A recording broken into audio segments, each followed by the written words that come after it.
ආනයනය කරන ලබන භාණ්ඩයක මුල් වටිනාකම රුපියල් 60000කි. ඒ සඳහා 114ක තීරුබද්දක් අය කෙරේ කියලා කියනවා.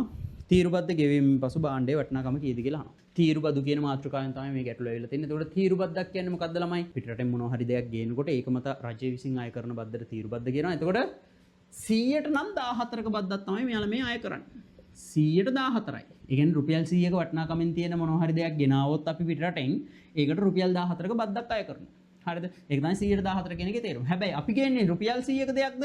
නෑ. රුපියල් 60000ක දෙයක්. 114ක් නම් බදු මුදල අපි හොයන්න ඕන රුපියල් 60000ට කොච්චර බද්දක් අය කරනවද කියලා.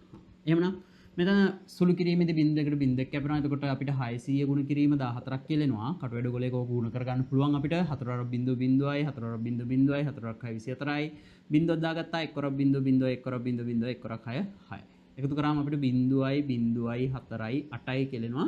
රුපියල් 8400ක් එනවා. මේ මොකද්ද? රුපියල් 60000ක් වටිනා මේ භාණ්ඩය මත රජය විසින් අය කරන ලබන බදු මුදල තමයි මේ රුපියල් 8400 කියන්නේ. දැන් අපෙන් අහන්නේ මොකද්ද? බදු මුදල ගෙවුවට පස්සේ මේ භාණ්ඩයේ වටිනාකම කීයද කියලා. එහෙනම් රුපියල් 60000ක වටින භාණ්ඩයක් අපි ගෙනාව ලංකාවට. දැන් රේගුව විසින් ඔන්න 8400ක බදු මුදලකුත් අය කරනවා. දැන් මේ භාණ්ඩයේ වටිනාකම ළමයි රුපියල් 68400ක් වෙනවා. අපි රේගුවට 68400ක් දීලා තමයි මේක නිදහස් කරගන්න ඕනේ. හරිද? හරි. ওই විදිහට තමයි පළවෙනි ප්‍රශ්නේ අපිට සාකච්ඡා කරන්න තියෙන්නේ.